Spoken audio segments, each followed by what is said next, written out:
খেলা এবার জমে গিয়েছে। অপমান সহ্য করতে না পেরে সকলের সামনে ঝিলকে মারতে গেল চৈতি। এই সব কিছু দেখে চৈতিকে বাড়ি থেকে বের করে দিল সাক্ষ্য। ভোলে বাবা পার করেগা সিরিয়ালের আজকের পর্বে দেখা যাবে ঝিল সকলের মাঝে বলে ওঠে, চৈতিদি আমি তোমাকে সেখানে কেন রাখিনি জানো? দাদু আমাকে বলেছিল যেন দাদুর আশেপাশে আমি ছাড়া অন্য কেউ না থাকে, কেননা এর আগে তুমি আরও অনেকবার আমাকে ফাঁসানোর চেষ্টা করেছিলে। আমার জন্য তুমি অনেক কিছুই করতে পারো, দাদুকে ভুল ওষুধ খেয়ে তাকে মেরেও ফেলতে পারো। আমি সে রিস্ক আর নেইনি। বাড়ির সকলেই তো আমাকে ভুল বুঝতো, তোমাকে তো আর ভুল বুঝতো না।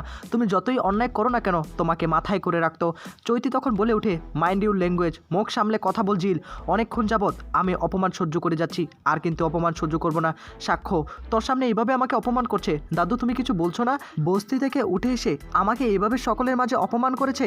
এদিকে তখনই ঝিল বলে, তোমার হয়ে কে কথা বলবে? আমি হলাম বাড়ির বউ, আর তুমি হলে একজন গেস্টের মতোই থাকো না, হোস্টের মতো আচরণ কেন করছো? আর তোমার সম্পর্কে সব কিছুই আমাকে সাক্ষ্য বলেছে। কি সাক্ষ্য আমাকে বলনি? তখনই চৈতি এসে সাক্ষ্যকে বলে, কি ব্যাপার সাক্ষ্য, তুই কি আসলেই ঝিলকে আমার ব্যাপারে এইসব কিছু বলেছিস যে আমি উল্টাপাল্টা ওষুধ খাওয়াতে পারি? সাক্ষ্য তখন চৈতির মুখের উপর বলে দেয়, হ্যাঁ আমি বলেছি, কেন মনে নেই? তুই এর আগে কি করেছিস? দেখ চৈতি, আমি সব কিছু আর মনে করাতে চাই না, তোকে আর অপমান করতে চাই না। এদিকে তখনই দাদু সকলের মাঝে বলে ওঠে, চৈতি তোমাকে একটা কথা বলে দিচ্ছি, আমি চাই না তোমার জীবনটা এবং ঝিল এবং সাক্ষর জীবনটা নষ্ট হয়ে যাক, তাই আমি তোমাকে একটা পরামর্শ দিচ্ছি। আশা করি তুমি পরামর্শটা আমার মানবে।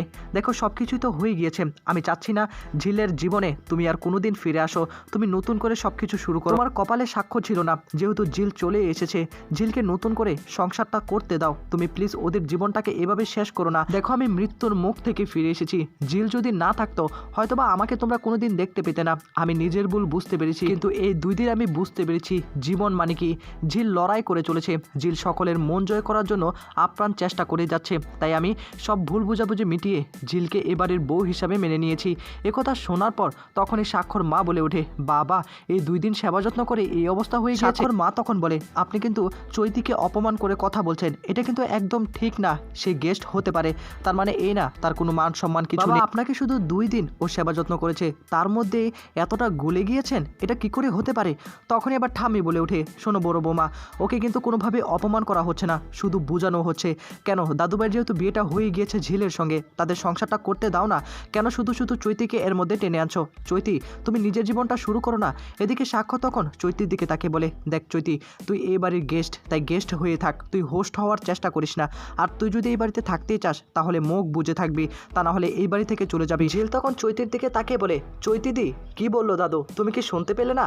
দাদু আমাকে মেনে নিয়েছে, অন্য কেউ মানুক বা না মানুক, দাদু মেনেছে, এতেই অনেক। আরেকটা কথা, আমি এখন থেকে আবারও গানের ক্লাসে যোগদান করব, আমি বিভিন্ন স্টেজ পারফর্ম করব, কেননা আমার একটা নিজস্ব পরিচয় হওয়া দরকার, সেটা আমি করে তুলব।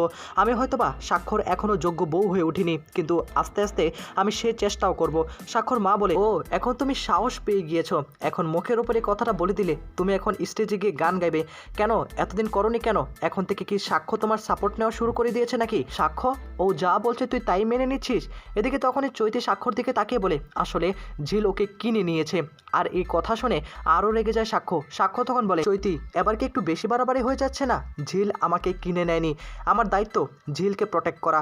ঝিল যে কাজ করতে চাইবে আমি সব কাজে ঝিলকে সাপোর্ট করব, কেন এই কাজটা কি খারাপ নাকি? চৈতি তখন বলে, তুই সামান্য ঝিলের জন্য এতদিনের বন্ধুত্বকে শেষ করে দিবি? তুই এভাবে আমার সঙ্গে কথা বলছিস?